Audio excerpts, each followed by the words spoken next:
Hello students, I am doctor Sunil from care institute of commerce.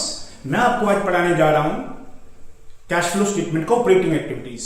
इसके पहले video में मैंने डिटेल में बताया कि ऑपरेटिंग एक्टिविटीज को कैसे कैलकुलेट करते हैं, बिल्कुल आसान भाषा में एक एक लफ्ज का मतलब समझाया। अब ऑपरेटिंग एक्टिविटी का मतलब हो गया कि बिजनेस का रूटीन का काम का, यानी कि वो क्या खरीदता है और क्या बेचता है। जो सामान खरीद के बेच के, खरीदने के बाद बेच के उसका जो जनरेशन होता है, यानी कि जो प्रॉफिट बिजनेस ने कमाया वो उसका इनफ्लो बन जाएगा। और कैसे ऑपरेटिंग एक्टिविटी को कैलकुलेट करते हैं?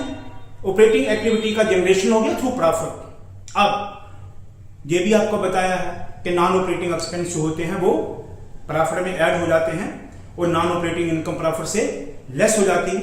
ये क्वेश्चन जो सीबीएसई 2025 में आया है ये बिल्कुल ही आसान है। आप देखिए, ये सिर्फ 2-3 मिनट का क्वेश्चन है। इसके पहले वीडियो में मैंने आपको जो समझाया, उम्मीद करता हूं कि उसको समझ आया होगा और ये आसानी से निकल जाएगा। ठीक है, from the following information have been extracted from the books of Ram limited. ये राम लिमिटेड की बुक से लिया है। This is surplus, balance in the statement of profit and loss account. Surplus का मतलब होता है प्रॉफिट। ये प्रॉफिट है। पहले पिछले साल 8 लाख था, आपने देखना होता है कंपैरिजन करके। अगर पिछले साल 8 लाख था, इस साल 17 लाख हो गया, इसका मतलब इसमें इंक्रीज हो गया 9 लाख का। तो 9 लाख का आपको ऑपरेटिंग एक्टिविटी में इंक्रीज हो गया, यानी कि this is the profit for the year. ये प्रॉफिट आपने इस साल में पिछले साल की तुलना में ज्यादा कमाया। अब पेटेंट्स हो गया fixed assets intangible. This is fixed assets intangible. Fixed asset intangible में जो डिक्रीज होता है दिस इज अमॉर्टाइजेशन। अमॉर्टाइजेशन और अमॉर्टाइजेशन होता है नॉन कैश एक्सपेंस। ये क्या होता है? Non cash. इसमें कम हो गया डिक्रीज, या अमॉर्टाइजेशन बन गया। और डेटर करंट एसेट है। आपको मैंने पिछले वीडियो में बताया कि करंट एसेट अगर बढ़ जाए तो आउटफ्लो होता है। मैंने डेटर का एग्जांपल दिया। अगर डेटर हमारे बढ़ जाए, यानी कि हमने उधार ज्यादा दे दिया तो हमारा पैसा बाहर चला गया। अगर डेटर कम हो जाए तो हमने रिकवरी कर ली तो हमारा इनफ्लो बन गया, तो ये आपका आउटफ्लो बन जाएगा। और क्रेडिटर आपके बढ़ गए, करंट लायबिलिटी बढ़ गई। हमने ज्यादा उधार सामान खरीदा, दूसरों का पैसा हमारे बिजनेस में आ गया, हमारा इनफ्लो बन गया। कैश एंड कैश इक्विवेलेंट तो लास्ट में जाता है जब पूरा कैश फ्लो हम बनाते हैं। लास्ट में इंटीरियम dividend paid during the year. इंटीरियम dividend का मतलब होता है dividend paid between the year, साल के बीच में जो डिविडेंड हम देते हैं। तो आपको बताया था जब हम डिविडेंड पे करते हैं, एडिशनल इंफॉर्मेशन का मतलब हो गया कि ये एडजस्टमेंट का एंट्री है और इसका डबल इफेक्ट होगा। इसका डबल इफेक्ट क्या होगा कि इंटीरियम डिविडेंड पे, ये पे करा। डिविडेंड किस पे करते हैं? शेयर कैपिटल पे। तो ये शेयर कैपिटल क्या होता है? Financing activity. ध्यान रखें, शेयर कैपिटल क्या होता है? Financing activity. हम डिविडेंड किस पे करते हैं? शेयर कैपिटल पे। तो ये फाइनेंसिंग एक्टिविटी का आउटफ्लो बन जाएगा। हमने डिविडेंड दिया तो पैसा हमारा बाहर चला गया। और दूसरा इंटीरियम डिविडेंड एप्रोप्रिएशन का एंट्री होता है। तो ये जो डिविडेंड है, इंटीरियम डिविडेंड, ये एप्रोप्रिएशन का एंट्री है। एप्रोप्रिएशन डिस्ट्रीब्यूशन ऑफ प्रॉफिट, और ये आपके प्रॉफिट के साथ ऐड हो जाएगा। जो प्रॉफिट आपका दिया हुआ है, गिवन प्रॉफिट, ये उसमें ऐड हो जाएगा। Add इंटीरियम dividend. तो दो इफेक्ट इसके होंगे। एक, डिविडेंड हमने शेयर कैपिटल पे दिया तो फाइनेंशियल एक्टिविटी का आउटफ्लो, और दूसरा डिविडेंड एप्रोप्रिएशन का पार्ट है वो प्रॉफिट के साथ ऐड हो जाएगा, क्योंकि आपको वो प्रॉफिट चाहिए जो डिस्ट्रीब्यूशन से पहले का है। इन द सेंस आपको वो प्रॉफिट चाहिए जो डिविडेंड के पहले का है, जो इस साल के इनकम टैक्स प्रोविजन के पहले का है, जो इस साल के रिजर्व से पहले का है। तो ये 3 एंट्रियां होती हैं एप्रोप्रिएशन की, उससे पहले का चाहिए, यानी कि ये ऐड हो जाएगा। अब देखिए, cash flow from operating activities.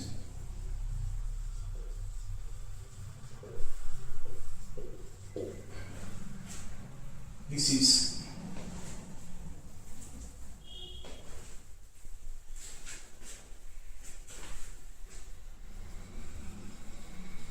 particulars amount।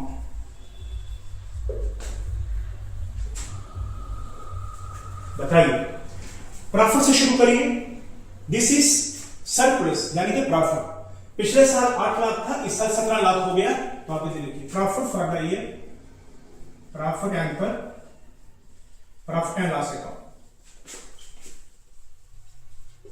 इसको आप ऐसे करिए 70 लाख माइनस 8 लाख। इस साल आपका 70 लाख है, पिछले साल 8 लाख था, यानी कि पिछले साल की तुलना में इस साल हमने 9 लाख ज्यादा कमाया, वो इस साल का प्रॉफिट आप यहाँ। फिर लिखिए एप्रोप्रिएशन के आइटम में क्या आ जाएगा, इंटरिम डिविडेंड।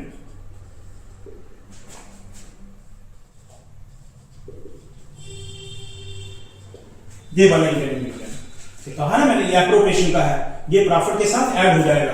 कितना है इंटरिम डिविडेंड, 1,20,000। This is 1,20,000। इसमें ना तो इनकम टैक्स का प्रोविजन है और ना ही जनरल रिजर्व है, तो ये जो प्रॉफिट आपका आ जाएगा, this is profit before tax, this is profit before tax and extraordinary item, extraordinary items. This is 10,20,000। इसके बाद सेकंड स्टेप क्या होता है, add non cash non operating expenses.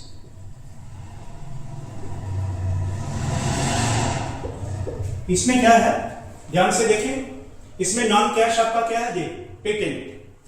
अगर आपका फिक्स एसेट डेप्रिसिएशन के कारण से कम हो जाए तो डेप्रिसिएशन ये नॉन कैश एक्सपेंस, और फिक्स एसेट इंटेंजिबल जो कम हो जाए उसको क्या बोलते हैं, अमॉर्टाइजेशन। क्या बोलते हैं, ये मैंने लिखा अमॉर्टाइजेशन, तो आप लिखिए अमॉर्टाइजेशन,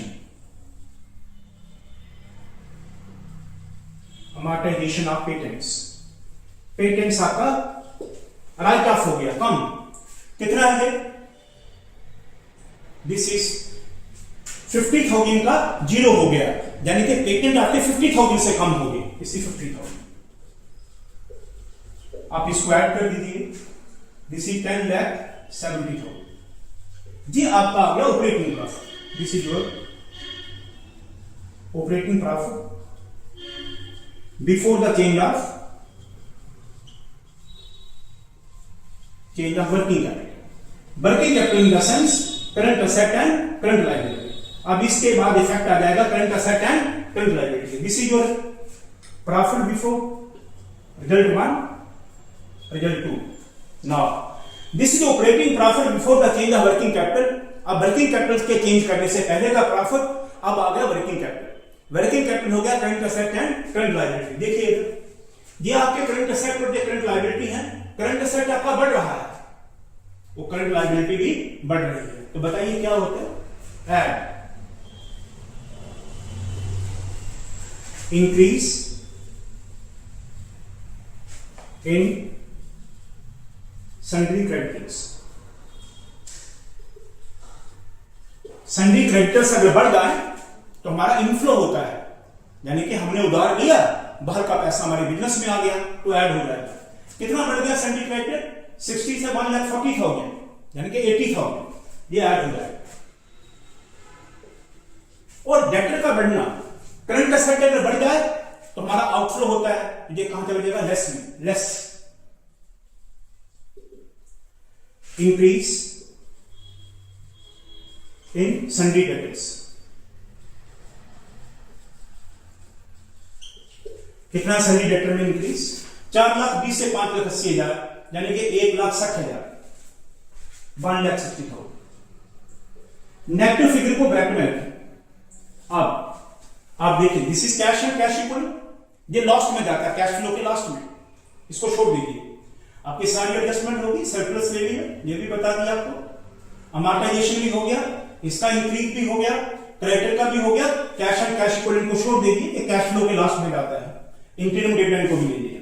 अब बताइए आपका जो रिजल्ट आएगा, that is cash flow from, cash flow अगर पॉजिटिव आ जाए तो कैश फ्लो, अगर नेगेटिव आ जाए तो cash used, cash flow from operating activities.